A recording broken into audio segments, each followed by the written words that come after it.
Thank you very much, everyone. We're going to shake up the format a little bit in this session. It only seems appropriate, and usual cliches seem even more appropriate about trying to follow Yehuda Bauer. It is worth noting that 2 days ago, Yehuda accused me of living in the 19th century in terms of my embrace or lack thereof of technology. So it's I think, a very appropriate warning call that he presents to all of us today. My name is Alex Moz. In my day job, I'm head of education at the Holocaust Educational Trust in the UK. I'm here today, I suppose, in my capacity as the head of the education working group at the International Holocaust Remembrance Alliance, and as a longtime member of the IRA Committee on Anti-Semitism and Holocaust Denial, which, as you know, is sponsoring this conference. So in light of this topic of digital media and the use and misuse of the Holocaust, I thought I would give you all of the Twitter names and of course the IRA hashtag as well. For those of you who want to tweet about this panel, it would be most welcome.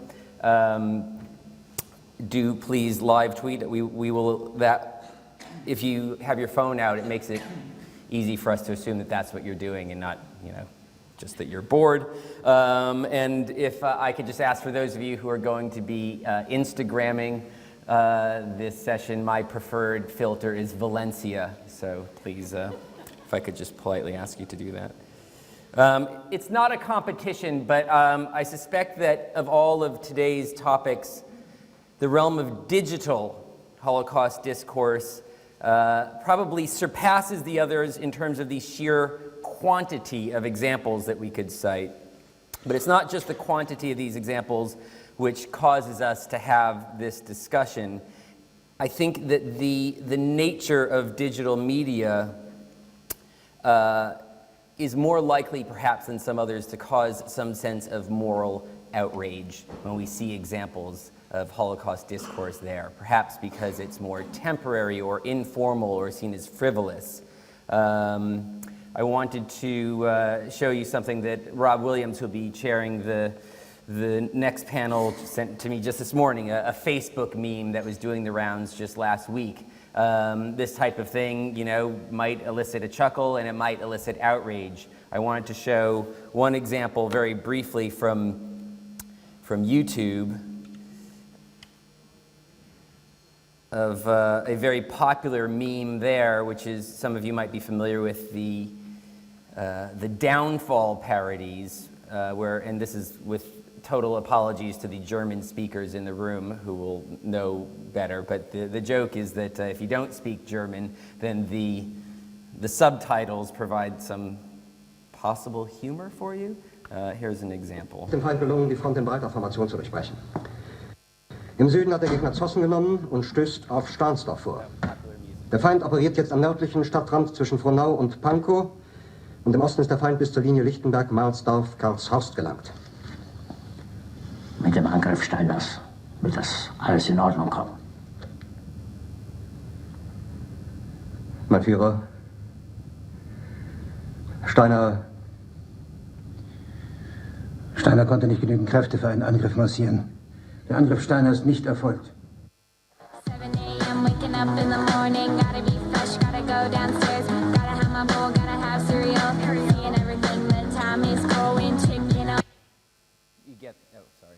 You get the idea, or maybe you don't get the idea.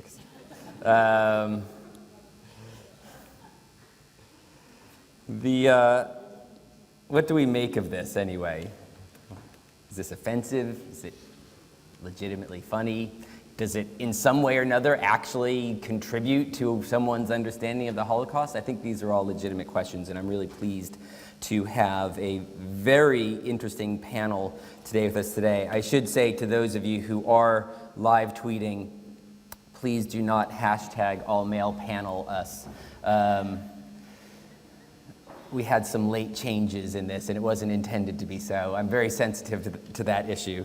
Joining us today, we have Rafał Pankowski, who is an associate professor at Collegium Civitas in Warsaw, and he served as the deputy editor of Never Again magazine since 1996. He's published widely on racism, nationalism, xenophobia, and other issues. We have Andre Obeler, who's the CEO of the Online Hate Prevention Institute, an Australian charity combating all forms of online hate. He also serves as the co-chair of the working group on anti-Semitism in the media and on the internet at the Global Forum to Combat Anti-Semitism. And from the UK, Joe Mulhall is a research and intelligence analyst for the British anti-fascist organization Hope Not Hate, who are very active on social media. And he is also currently a PhD candidate and visiting tutor at Royal Holloway University of London, researching post-war fascism. So 3 experts who are very involved in the social media realm. And I'd like to make this session maybe a little bit more interactive if we can. It does involve maybe your participation as well than some of the ones we've had so far. So I'm going to ask each panelist to please take 5 minutes. We're very pressed for time. For a brief opening statement talking about your views of the topic, digital media and its use or misuse of the Holocaust. And then we'll have follow-up questions. I've got some prepared if we need them, but maybe the audience or you panelists yourselves will have them of each other. So if I can ask Rafał Pankowski to speak first, please. Thank you very much, ladies and gentlemen, dear friends. It's an honor for me to be here. I wouldn't miss it for anything, even if it meant going by a night train, arriving this morning all the way from Warsaw. But it's also a bit of a déjà vu I have, sitting next to André, talking about anti-Semitism and racism on the internet. Reminds me of 2 years ago, the World Jewish Congress session in Budapest. I don't think the problem has disappeared in the meantime, so we should do some more talking. As it was mentioned, I am a member of Never Again, which is a Warsaw-based NGO that is a monitoring and educational organization based in Warsaw. Started in 1996, so around the same time when the internet became popular. We are active in Poland and sometimes in the broader region of Central and Eastern Europe. In 2004, we started the first campaign in Poland targeting the issue of online anti-Semitism and racism, under the simple title, Delete Racism. And in the early years, we managed to remove several hundred Polish language websites that had racist and anti-Semitic contents. Our campaign also led to several convictions. But in the recent years, we found that this kind of work has become more and more difficult. We witnessed the changing nature of online anti-Semitism and racism, the intensification, the proliferation of this type of content online, of course, not least because of or through social media. And in the recent weeks especially, we witnessed an unprecedented wave of hatred and racism in the social media in the context of the refugee crisis that also concerns Poland, even though, as Konstanty Gebert mentioned, those refugees tend not to go to Poland. But what I wanted to note in this context is the tendency for Holocaust imagery, Holocaust symbolism to be used in this very recent context, also against non-Jews. Reference to Auschwitz being already built, being ready for contemporary use. Again, if we go back to some of the issues that were raised earlier today, we might say we are witnessing a kind of universalist use of Holocaust images, Holocaust symbolism by neo-Nazis and racists against non-Jews. Earlier this year, we recorded a modest success, which was Poland's ratification, eventually, of the Council of Europe Convention on Cybercrime, including the additional protocol on fighting racism on the internet that many of you are aware of. Well, it took Poland 13 years to ratify this convention after it was signed, before it was ratified by the parliament and by the president. It took us several years of campaigning, and as it often happens, it is a kind of bitter-sweet success. The convention is there, the protocol is there, they are ratified, but they largely remain on paper in terms of application of the legal framework that even before Poland ratified the convention, of course, prohibited incitement, but those regulations remain largely on paper. They are enforced very infrequently.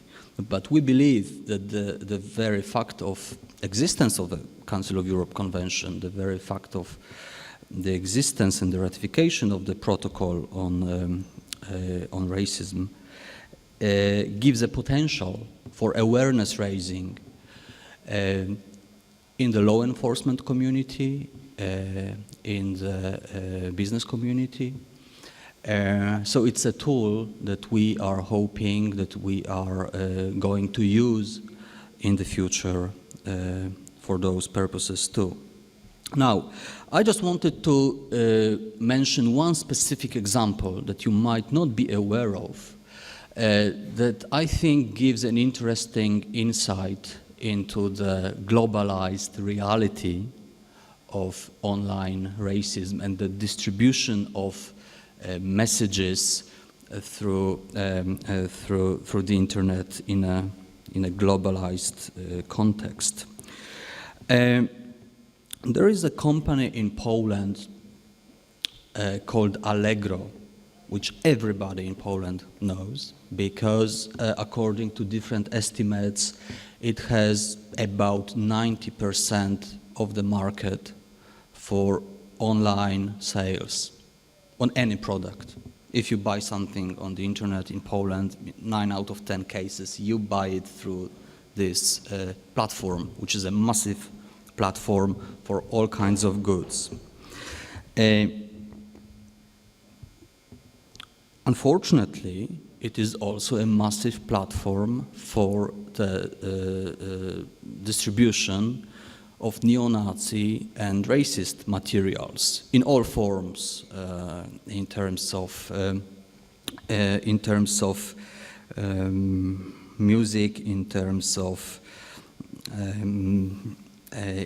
of stickers, in terms of anything that you can think of, publications, of course, anything that you can think of that has a racist and neo-Nazi message. And I thought I would just show you one out of dozens of examples that's actually online just now. It's a live link. If you click on one of the links on the computer over there. Sorry, it should be here somewhere. It's actually our website, and the next one is the Allegro service for selling materials. This is on sale now. If you want to buy stickers for your helmet, it costs only 8 zloty, which is less than $3. If you scroll down, I'm not doing it for profit, so my advertising It's not is advertising. very innocent. Right. If you scroll down, you just see it's a big choice, and it's a lot. Every day you can buy hundreds and hundreds of products with this or that neo-Nazi and racist and anti-Semitic message, anything that you can imagine. Now it's a story that has taken us some years of, and you know, some years now that we spend our energy on it, talking to the company. 5 minutes, yes.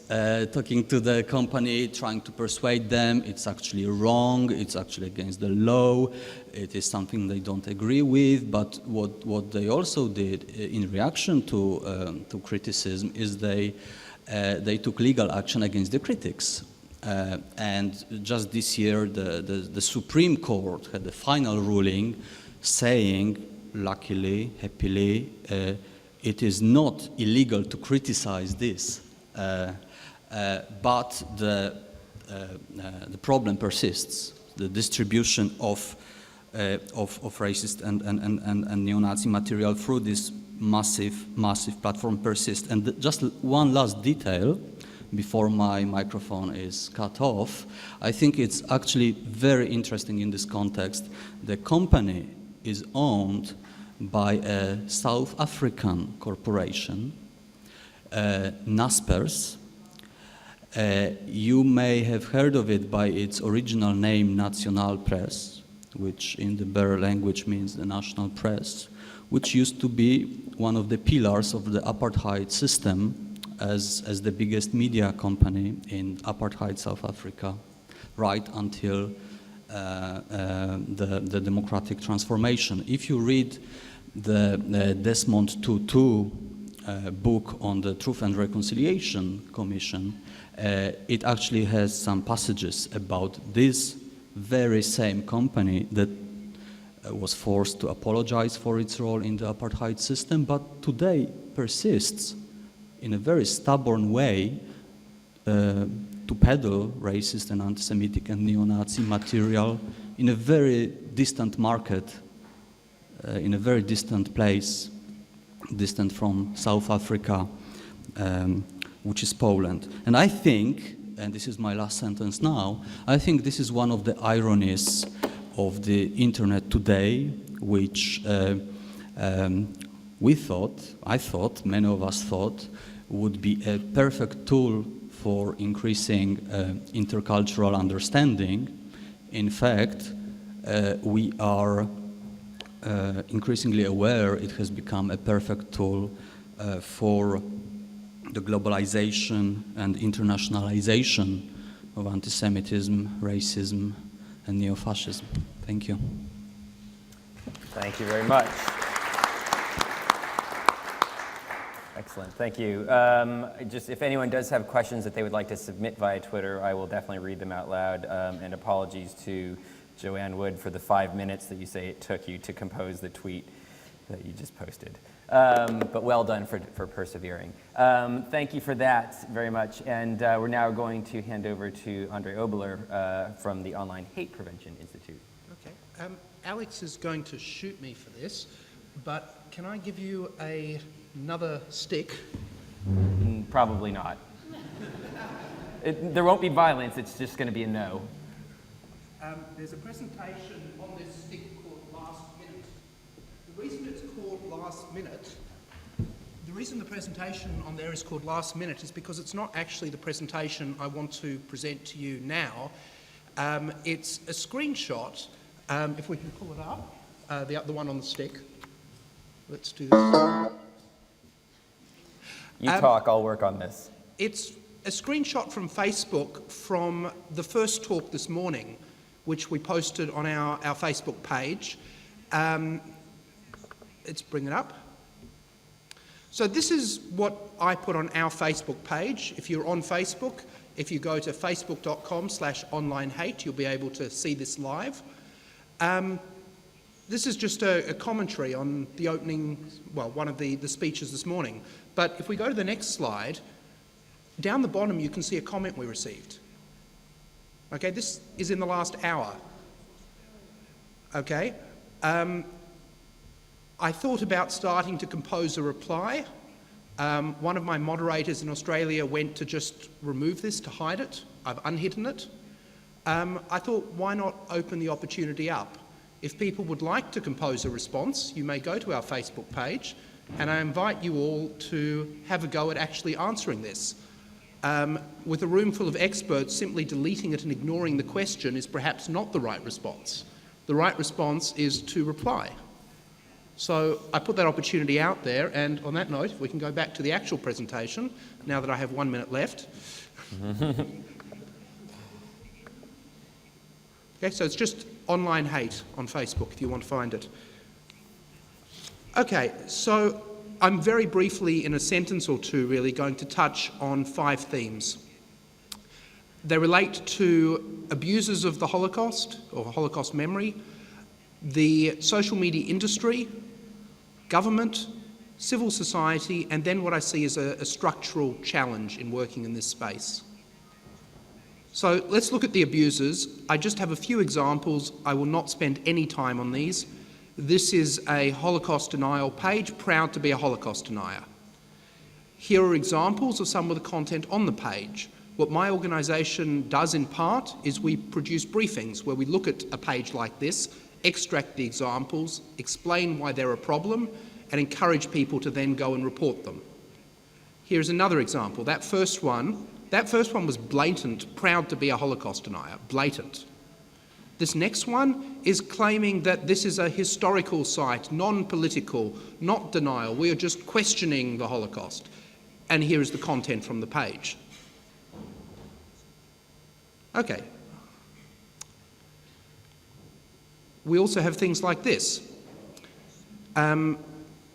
We dealt with you can see not only the image, the Kentucky Fried Jews, but also the page comes from 100% concentrated orange Jews, okay, which is also a Holocaust reference. When we searched for this image on Google, we found 495 copies of it. So it's very much in circulation. Another example where we see a conflation between new anti-Semitism, Nazism and Israel being conflated symbolically. And then we have this. This was discussed yesterday. There's many other versions of the Anne Frank meme. I'll come back to talk about this when I talk about government. So let's move on to industry. If you talk to the social media companies, they say the problem is not us, the problem is the public. The public is uploading these things. You must go after the individuals who are creating the problem, the individuals who are uploading the content. Based on research we released as an interim report at the Global Forum to Combat Anti-Semitism in May, we had a sample of 2,200 anti-Semitic items of content from social media. This is the 200 and something, 230-ish, which come from the Holocaust denial category. And we can see that YouTube is a particularly large segment of this. We then have taken this research further.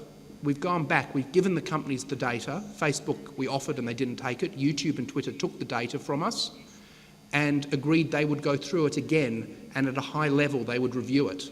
After they've reviewed it, 6 months after the report has been out, after we've made this all public, we can see that only 47% of the Holocaust denial on Facebook was removed, but this is actually the best news story.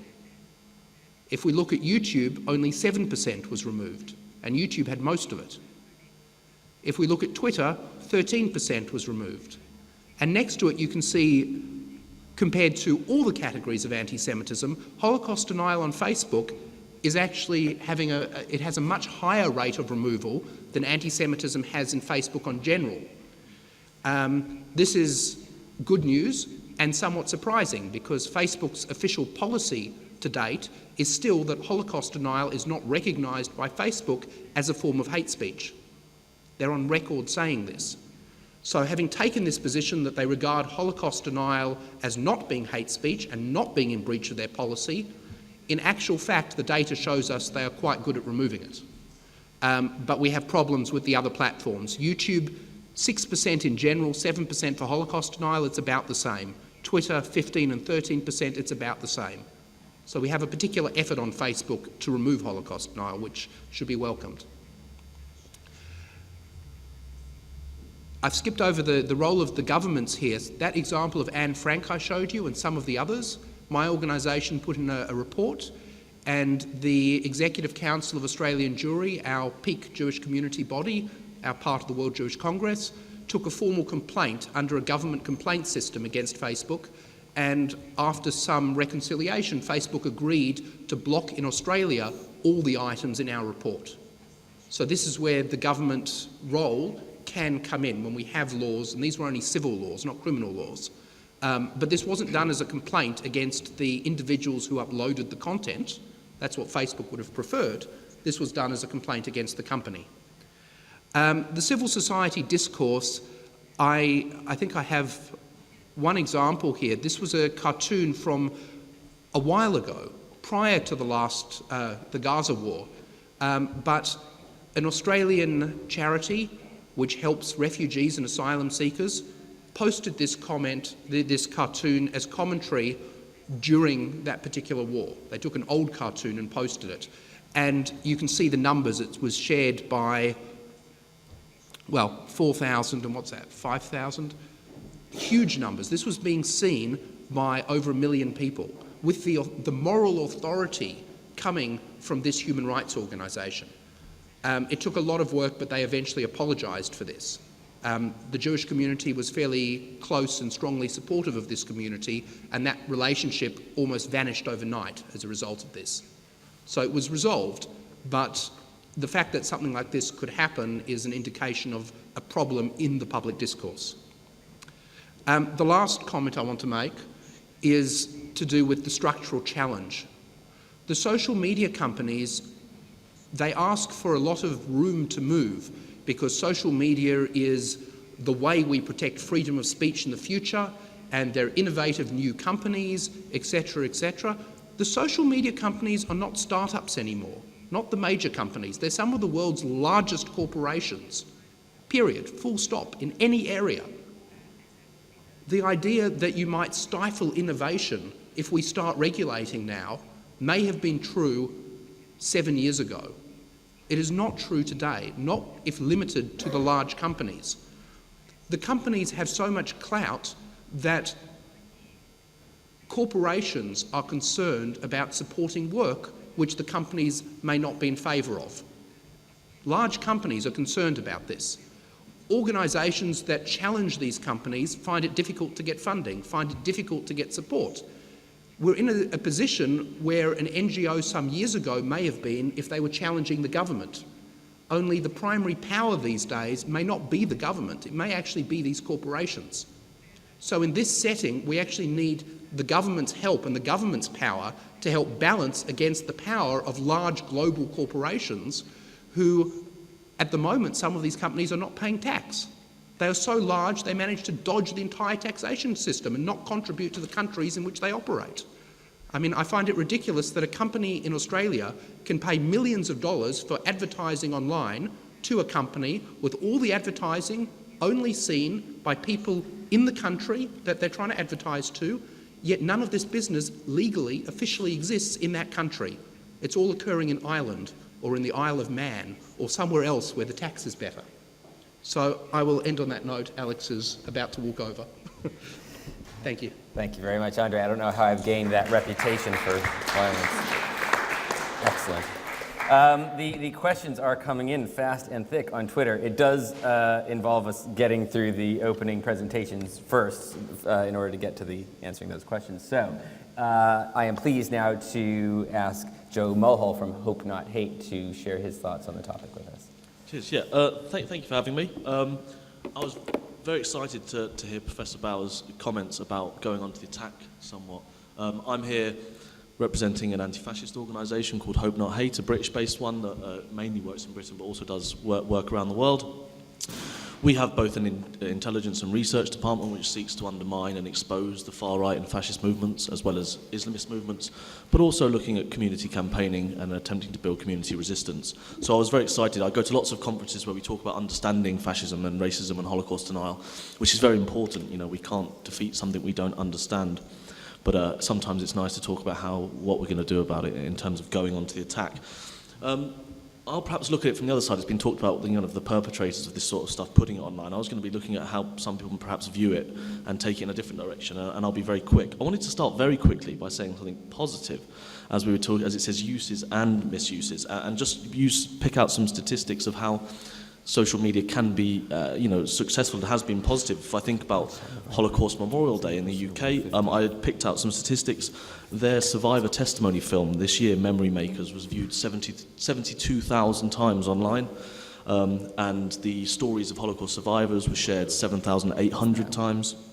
Facebook likes rose by 27% after the 70th anniversary. Twitter followers went up by 61%.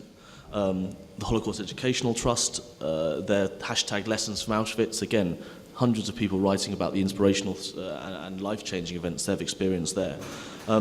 Hope Not Hate, the organisation I work for, has over 171,000 followers on Facebook, over 40,000 on Twitter, and hundreds of thousands of people on email. And we use that to talk to our supporters, to interact with our supporters, but also to expose people that are doing things wrong. So very briefly, there is positive bits to this, but of course all the things that allow us to do good things with social media allow bad people to do bad things. So I will move on to the more depressingly negative bits, and I'm going to talk about Holocaust denial and distortion briefly online.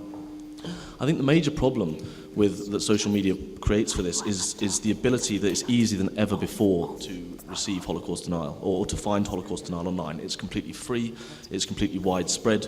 If we take one example of the Institute for Historical Review, probably the largest producer of Holocaust material, every one of their journals dating back over 20 years is free online. And more worrying is how that some of the things that we saw on those pictures there of Facebook and Twitter look extreme. They look, it's very obvious what it is. Sometimes it's the more pernicious aspects of it that look like serious academic journals.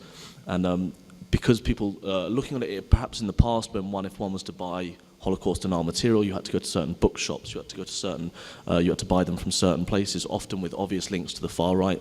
Nowadays, people go online, they find things, they don't know where it's come from, it looks legitimate, it's got footnotes, it looks like an academic journal, and it looks legitimate. And I've had examples of this. I've had a student deliver me an essay this year about post-war population transfer in Germany, talking about this was the real crime and not the Holocaust.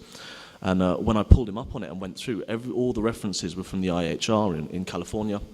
When I mentioned to him that these were all well-known Holocaust deniers, he was shocked and rather upset. He had written an essay that I said essentially it was tantamount to a piece of Holocaust denial. He was at a British university. He was shocked. He was very upset that he'd done it. But he said, and he showed me the websites they were on, and of course it was IHR. It looked exactly like the Journal of Contemporary History. You know, it came in a journal form. It was, and he hadn't differentiated. So perhaps one of the things we should talk about is how we educate not just about the Holocaust, but how we educate people to differentiate between things to be perhaps slightly more nuanced. Secondly, it was mentioned earlier, it's far easier to buy than ever before. You don't have to go to far-right bookshops. You don't have to go to mail order things that perhaps you did in the past. You can go on eBay, or eBay or Amazon, which sells huge amounts of Holocaust denial literature. You can put, Cloud Landsman's Shoah in your basket, and then within one click you're buying Did the 6 Million Really Die? It's that easy. So it is not perhaps as easy again to differentiate between legitimate and illegitimate sources. It's not like you wouldn't find Holocaust material in a serious bookshop, but you will find it on Amazon, and because these things are really worrying. So it's about standing. So very quickly, also social media allows networking for these people in a way that I think perhaps has been touched upon, both far-right networks and Islamist networks, the Sharia 4 networks in Europe, propagating these things. And we often talk about online radicalization. Again, it's a tricky topic, but one that's important.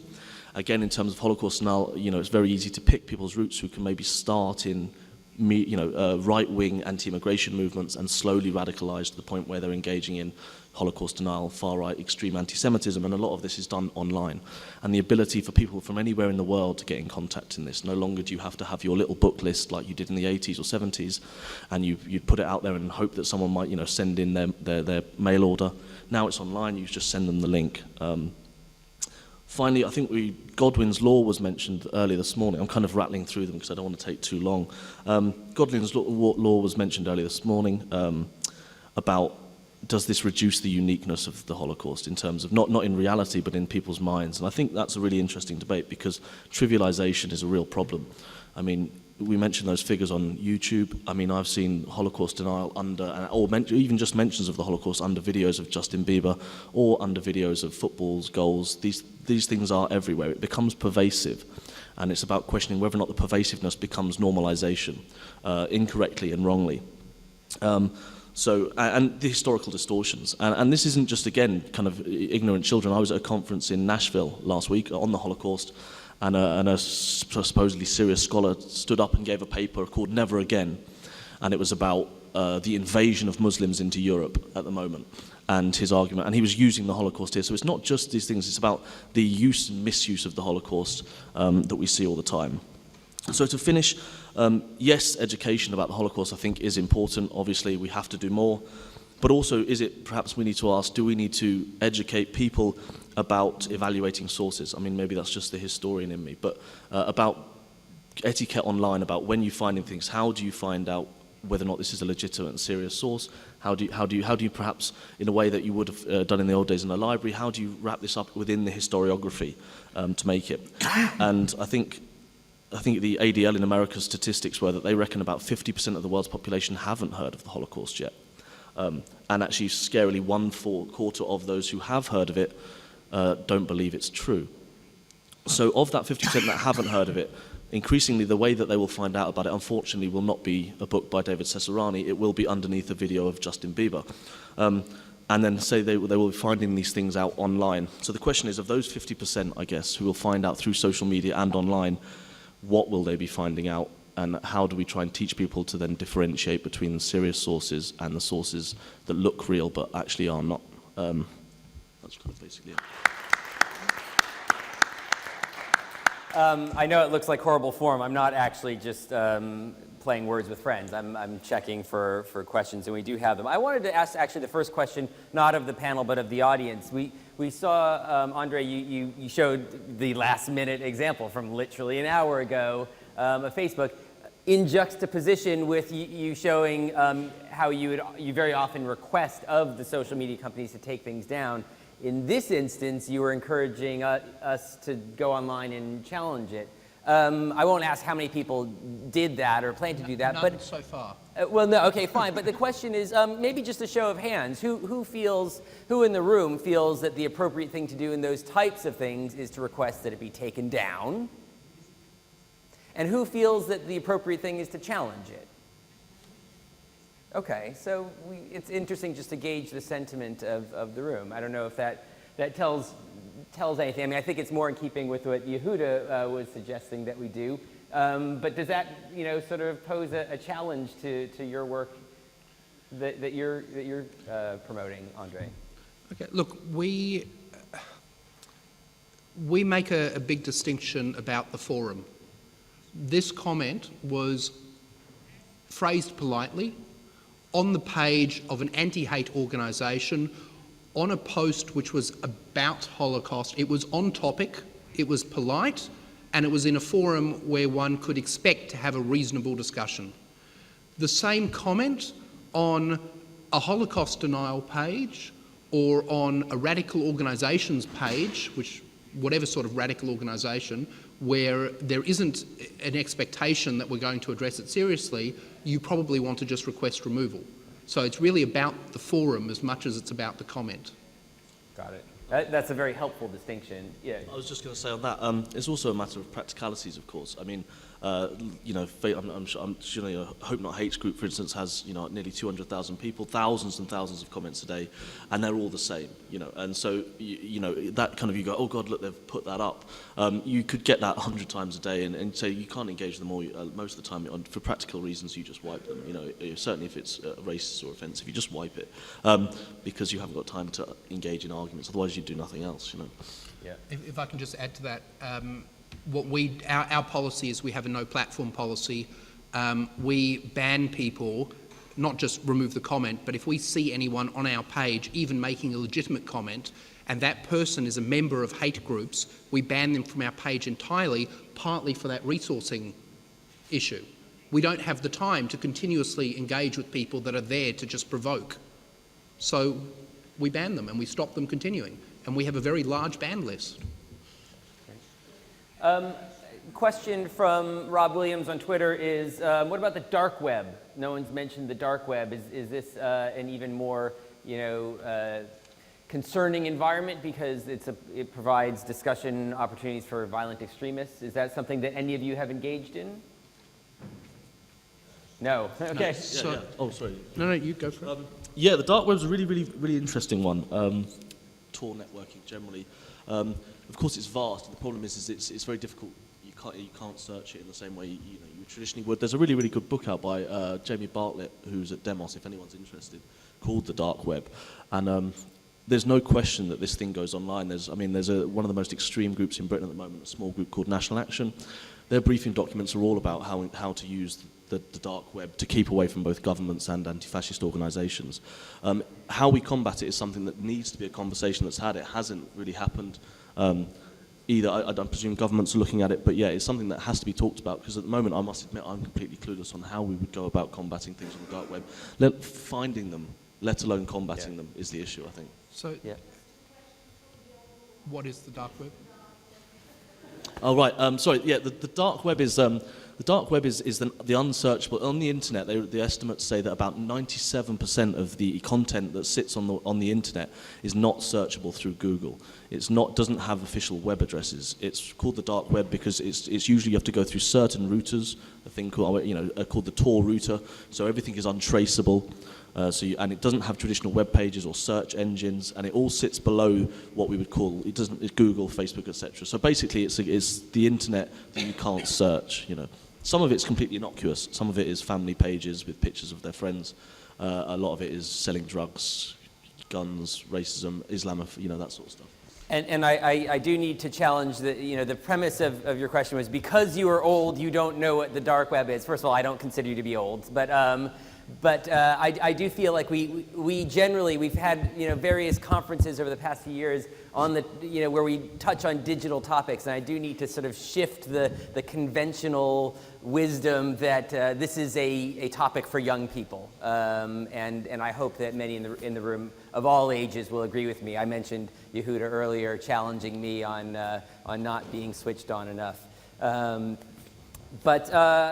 Rafał Pankowski, I'll ask you. I'll start with you for the next question. I noticed that most of what we talk about has this sense of alarm and this sort of moral panic that I described. I understand that. Looking at the statistics and the examples, I see where that comes from. But I think it's also worth saying that a digitally connected world, there's an argument to be made that it has the capacity to make the world a safer place for vulnerable groups. We can transmit information about atrocities in real time as they are happening. How do you assess the sort of the positive side of digital connectedness? Does it counterbalance these negatives?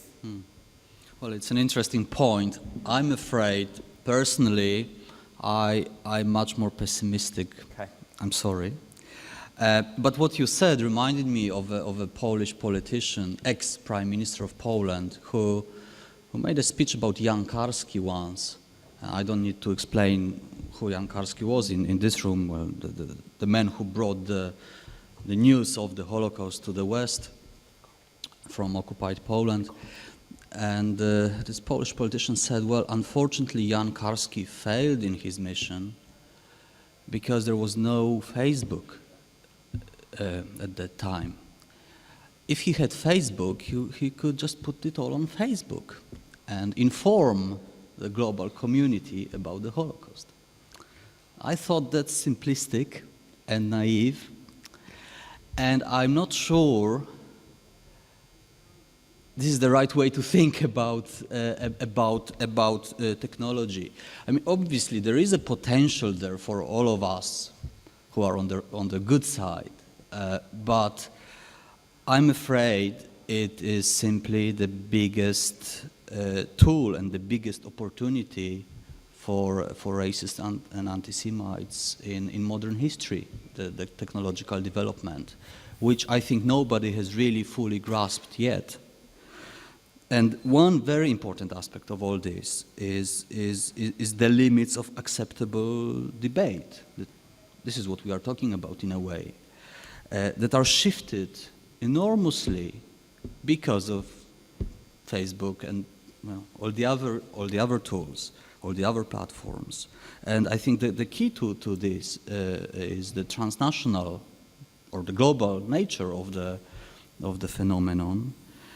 And this transnational character of online communication, it's often an excuse for not applying the national legal framework or the European legal framework. And of course, anti-Semitic hate speech and Holocaust denial is illegal in my country. It is illegal in most European Union countries. I cannot see the reason why the limits of debate should be shifted simply because there is a development of technology that affects us all, supposedly preventing us from respecting the laws of our countries. I think this is very important. Very good. Joe, you wanted to make a quick comment? Yeah, and very, then we very need quick to wrap point. up. I think it's very important to talk about the limitations of social media, talking about the positives. Yes, there are some really exciting positives, but I do think that sometimes, certainly within academic circles, there's this idea that it's all going to solve the world because everyone can befriend each other on Facebook. And there is real limitations. A huge amount of this, of course, is preaching to the converted. The people that join, my organisation's anti-racism Facebook page are, on the whole, already anti-racist. The people who go to Auschwitz and hashtag, things are already not anti-Semites. And so I think we have to marry online with offline. I don't think any of this is going to work just online. We have to go back into communities, we have to knock on doors, we have to combat people, we have to speak to people that wouldn't join our Facebook page. It's about how do we reach those people, because otherwise we end up all feeling great the whole time and going, aren't we brilliant? Look how many Facebook followers we've got, and look how many times they retweeted my post about being not racist. Well, they're already not racist, so if we're going to actually go out and combat fascism, anti-Semitism and racism, then we have to think well beyond just talking to our own friends, I think. Very briefly, Andre. Which, again, I think comes back to why I would respond to that comment, which we showed before, rather than just deleting it, because that's the opportunity to actually reach out. But what I wanted to say was, if the news of the Holocaust was able to have been spread through Facebook, Goebbels would also have had access to Facebook if the technology was there. And frankly, the power imbalance involved in the Nazi structure and their ability to use the technology as they used the early IBM computers. I mean, the trains were run by computer. The numbers were computer references. If they'd had that technology as well of Facebook, I mean, I don't know where we would be now. But also, if we talk about the cost or benefit, we don't have to look at the Holocaust. We can look at Daesh and Syria and what's happening now, and we have the technology there to spread the message, and it is being used to cause major problems in countries around the world. So the technology by itself is not a solution. The technology is just a channel. It's like the introduction of the automobile solved the problem of mobility. So suddenly food can move more quickly, people can move more quickly. This didn't get rid of the problem of unemployment. It didn't get rid of the problem of starvation. It did lead to road traffic accidents and a road death toll, which didn't really exist in the same context before. So the technology has positive benefits, but it comes with a risk and with its own problems. Thank you for that. It's not my role to sort of be an enthusiast for the home team, but Joe, because I am a supporter of Hope Not Hate living in the UK, it's interesting to hear you say that most people who are already anti-racist are sharing this stuff, because Hope Not Hate did actually play a pretty significant role, I think, in seeing the end of the British National Party, the largest, at the time, far-right party in the UK, largely through, I think, its online presence, which was entirely sort of positive and occasionally calling them out on their, negative, racist attitudes. To an extent, it gives the online presence gives one the ability to expose and to undermine certainly far-right parties that are saying that they're not racist, etc., and to get the message out.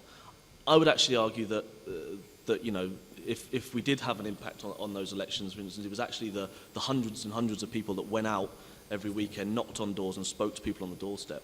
I think that's how you'd feel. Don't get me wrong, I'm not undermining the value of social media. It can do remarkable things, but I think it's... And I guess in terms of this conversation here, I'm proud to be a Holocaust tonight. I'm not sure how many people are convinced by those websites. I think more interesting is that although they have to be combated, I think more interesting is those ones that look serious, that look real, that those are the websites that can convince people the other way. I think that's an interesting discussion about how do we deal with them, you know. Well, this has been a fascinating look at the range of different ways that we can look at the issue of digital media and its the uses and misuses of the Holocaust there. Please join me in thanking our panel once again.